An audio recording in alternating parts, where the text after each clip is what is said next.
Vous montez une startup, donc vous avez sûrement de la tech dedans, du code. Mais est-ce que vous connaissez les 7 règles d'or du bon dev pour les startups? Non? Alors c'est parti!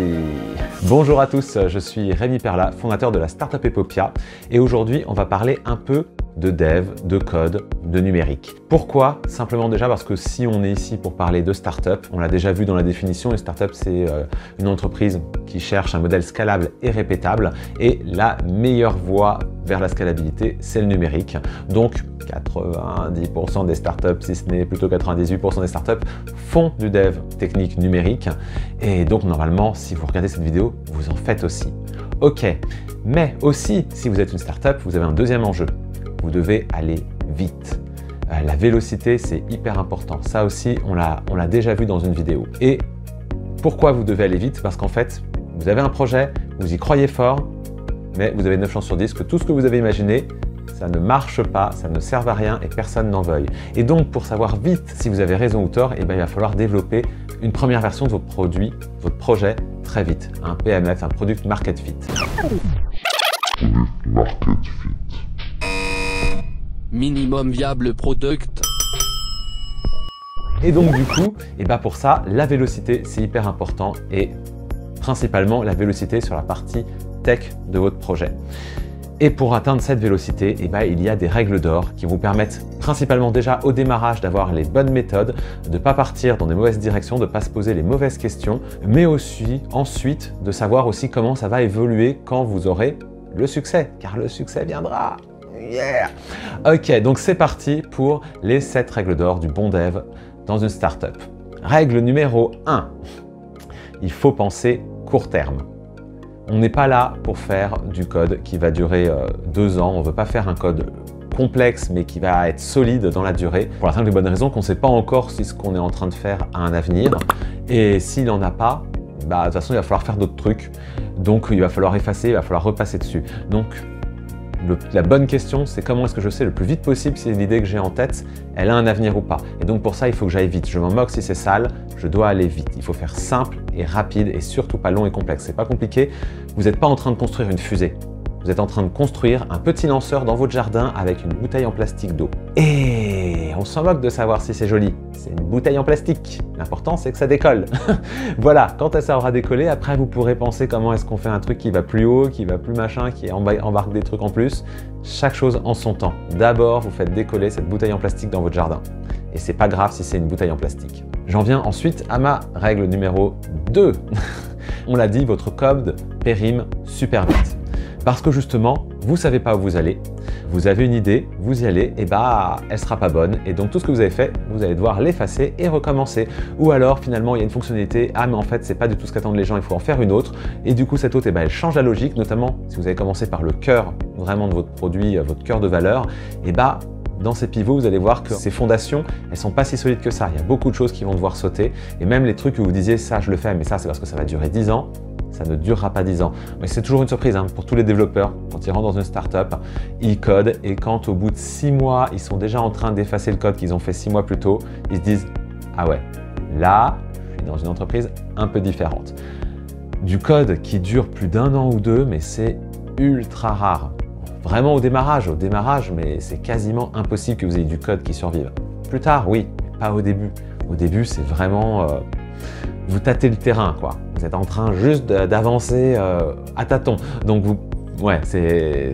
oubliez ça, vaut mieux votre code, il ne durera pas longtemps et c'est pas grave. Et donc, du coup, j'en viens psychologiquement à la 3e règle d'or du bon dev dans une startup. Ne soyez surtout pas amoureux de votre code. Parce que comme je viens de le dire, votre code, vous allez le virer dans quelques semaines. Vous allez devoir prendre votre clavier, appuyer sur Delete et repasser dessus et tout virer. Donc, si vous êtes trop in love avec votre code, ça va être une souffrance pour vous. Donc voilà, apprenez le lâcher prise. D'ailleurs, plus vous l'avez fait crade, plus c'est facile en fait de ne pas être amoureux de son code. Et en fait, c'est pas compliqué. Si vous êtes fier de votre code, si vous êtes amoureux de votre code, si vous n'avez pas envie de l'effacer, c'est que vous n'avez pas respecté la règle numéro 1 et la règle numéro 2, qui dit « faites du code sale, faites du code rapide, on s'en fout, on verra après ». Normalement, si vous faites ça, vous êtes content quand vous devez effacer votre code, parce que de toute façon, vous n'étiez pas très en confiance avec. Donc, normalement, vous êtes à l'aise. Et du coup, j'avance à la règle d'or numéro 4 du bon dev. Dans une startup, je précise bien, pensez modulaire. Déjà, parce que comme vous allez passer votre temps à virer plein de choses que vous avez fait, chaque petite fonctionnalité, chaque petit outil ou niveau de votre techno, vraiment de votre architecture, pensez-la indépendamment. Comme ça, vous n'êtes pas obligé, quand vous voulez virer un morceau, de tout virer. Vous pouvez juste débrancher un service, mais garder les autres, ou juste modifier celui-là sans que ça retouche à tout le reste. Donc si vous pensez le plus modulaire possible, ce sera vraiment plus simple dans votre vie. Toujours pareil, on pense modulaire, vous n'êtes pas obligé de développer le module aussi. Il y a plein de choses qui ne sont pas votre cœur de valeur. Si vous faites une appli pour faire décoller une fusée, le contrôle de la température extérieure, allez chercher un service en ligne qui le fait déjà, sur lequel vous vous branchez en API. Ne le développez pas. Vous n'êtes pas là pour monter tout un ERP. Vous ne faites que votre cœur de valeur et le reste, allez payer des petits services à 10 €, 15 € par mois. Branchez-vous à plein de sous-services et c'est pas grave, ça va plus vite. Vous économisez un max de temps. Ça vous coûte un peu plus cher, mais en vrai, quand vous voyez combien ça coûte du dev à faire, à maintenir, à corriger, à repasser dessus encore et encore, vous gagnez en fait du temps et de l'argent à aller chercher des trucs qui existent déjà en ligne. Donc utilisez au maximum des choses qui existent déjà. J'en viens à la règle numéro 5. La règle d'or numéro 5, limitez le nombre de langages que vous utilisez. Ça, c'est hyper important. Déjà de base, quand vous choisissez des langages, vous n'allez pas choisir un langage pour vous faire plaisir. C'est pas « Ah, j'ai toujours rêvé de coder dans ce langage-là, allez, je le prends ». Ça, c'est une mauvaise manière de choisir son langage parce qu'après, ça va vous coûter cher. Pour la simple bonne raison que, de 1, la première règle, elle dit d'abord limiter le nombre de langages. Ça veut dire que vous devez en prendre un, au mieux 2. Mais vous ne prenez jamais de 3e langage parce que vous avez une équipe technique et si vous devez avoir des experts de 3 langages différents, c'est-à-dire que vous devez au moins avoir 3 devs différents. Quand vous embauchez un dev, vous avez besoin qu'il maîtrise les technos de votre boîte, c'est-à-dire qu'il doit maîtriser un langage, 2 langages, 3 langages. Bonne chance après pour aller trouver votre mouton à 5 pattes. Ça va être très compliqué, ça va vous coûter très cher. Si vous avez un nombre de technos limité, c'est plus facile de former les gens, de les recruter avec déjà de l'expérience. Ce sera beaucoup plus simple. Et encore une fois, la techno, si elle est simple, si c'est une techno qui est très utilisée, que beaucoup de monde utilise, si elle est mainstream dans le milieu de la tech, et vous trouverez facilement des gens pour rejoindre votre équipe sans avoir besoin de passer 6 mois à les former ou alors sans avoir besoin d'aller chercher des experts qui sont super durs et il vous faut 3 mois rien que pour trouver enfin quelqu'un disponible sur cette techno qui en plus vous coûte 6 fois plus cher qu'un développeur normal parce qu'il est tellement rare que il coûte cher. Donc allez sur des technos les plus mainstream possibles et limitez-vous à 2 maximum. Ne dépassez pas les 2 langages. Sinon, ça va devenir un enfer à gérer en interne et pour recruter une équipe technique et pour la maintenir solide avec des backups les uns des autres. Règle numéro 6. Règle numéro 6. Eh bien, disciplinez-vous. Tout ça, toutes les 5 règles qu'on a données avant, elles demandent de la discipline. Simplement parce que si vous êtes un bon dev, si c'est vous qui développez, ou si vous recrutez des bons devs, ce que je vous souhaite, vous avez un problème. Parce que les bons devs, ils aiment bien tout faire eux-mêmes. Parce que déjà, quand c'est les autres qui font, c'est moins bien. Parce que si on prend une solution toute faite, il y a plein de fonctionnalités qui n'existent pas et du coup ça va être trop chiant et ça va limiter notre champ des possibles. À peu près les mêmes raisons pour lesquelles on déteste avoir un PC sous Windows et qu'on veut absolument avoir un truc sous Linux.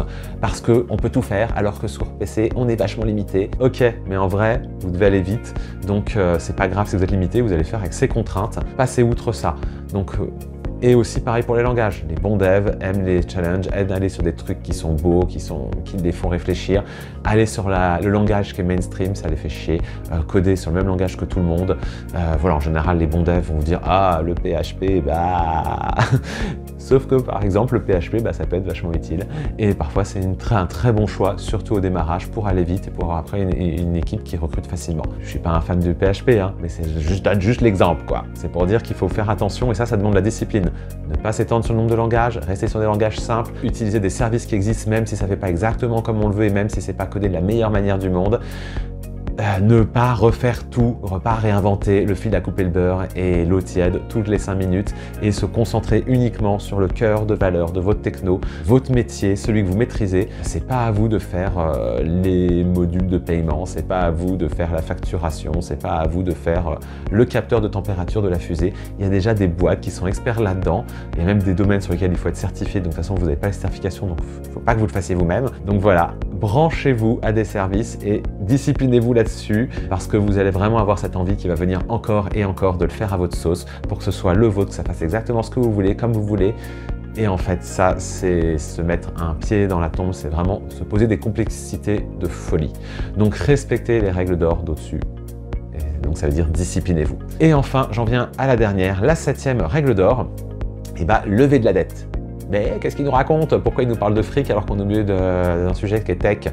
Ok, je parle pas... Alors oui, une startup, ça vit à crédit. Une startup, ça n'a pas de moyens. Ça doit faire beaucoup de choses, beaucoup plus vite qu'une autre boîte, avec beaucoup moins de moyens. C'est un peu le principe du bootstrap, dont on a déjà aussi parlé. Et pour faire ça, comme on n'a pas de moyens, effectivement, on lève de la dette. On partage son capital, donc on lève de la dette. Enfin, en tout cas, on s'endette, on échange contre des parts d'un capital. Ou alors, on va aller lever de l'emprunt bancaire. Mais aussi, pour aller encore plus vite, on va lever de la dette technique. Et donc tout ce qu'on a dit avant, nos 6 règles précédentes, elles nous disent faites des choses sales, faites des choses qui sont pas belles, faites des choses qui sont pas testées jusqu'au bout. Vous n'êtes pas passé par 3 environnements, un environnement d'intégration, un environnement pré-prod avec des données machin. Non, c'est pas grave, vous avez fait juste des tests unitaires de base et vous êtes parti en prod. C'est cracra, c'est pas solide. Et en même temps, au début, on s'en fout parce que vous n'avez pas le temps. Donc vous levez cette dette technique et c'est pas grave. Vous la rembourserez plus tard. Si jamais vous mourrez, si jamais vous n'avez pas trouvé le succès, si jamais en fait il n'y a pas de marché, vous n'avez pas besoin de la rembourser. Donc vous êtes bien content de ne pas avoir passé trop de temps sur ces sujets-là. Si jamais vous trouvez le succès, si jamais ça grimpe, ça explose, vous commencez à avoir du pognon, vous commencez à pouvoir vous structurer, vous pourrez la rembourser. À chaque fois que vous repasserez sur un bout de code qui est cracra, vous prendrez dans chaque projet une partie du temps de projet. C'est aussi pour refactoriser tous les bouts de code sur lesquels vous passez qui ne sont pas propres. D'ailleurs même, vous aurez des projets, à un moment, vous prendrez le temps de vous dire « Ok, là, stop, maintenant, c'est vraiment trop cracra ». Les projets, ils vont attendre 2-3 semaines parce qu'on va se passer 2-3 semaines à faire du refactor, à faire du nettoyage, à remodulariser un peu les choses, à revoir un peu l'archi. Et de temps en temps, il y a des projets pure tech qui sont juste du nettoyage. Et ça, quand vous avez les moyens de le faire, vous pourrez le faire. Pour l'instant, vous n'avez pas les moyens, vous ne le faites pas et ce n'est pas grave. En croissance, vous aurez tout le temps de mettre des process de tests avant, de tests avec l'utilisateur, de tests avec des gens de l'équipe. Vous pourrez mettre plein de tests unitaires partout et de mettre des trackers partout et des logs sans fin. Tout ça, ça viendra plus tard. Dans un premier temps, vous allez vite, vous allez au but, parce que c'est ça qui fera la différence entre une boîte qui réussit et une boîte qui meurt avant même d'avoir pu prouver qu'elle avait un sujet intéressant. Hyper important, vraiment respecter ces 7 règles d'or. Voilà, j'espère que ce sujet vous a intéressé, vous a plu, vous aidera dans le développement de votre projet. Si c'est le cas, partagez-le autour de vous avec tous les autres porteurs et porteuses de projets parce que c'est vraiment des règles qui sont hyper importantes pour ne pas se planter. Et encore plus, si vous n'êtes pas dev et que vous avez des devs en face de vous et que vous ne savez pas exactement ce qu'ils font, connaissez les règles, ça vous aidera vachement. Donc voilà, partagez ça autour de vous, respectez-les. Et puis, si vous avez des questions, vous me mettez en commentaire. Vous cliquez pour vous abonner à la chaîne. Et puis, comme ça, vous ne loupez pas les prochaines vidéos. Vous mettez des petits pouces en l'air et on se dit à bientôt. Ciao!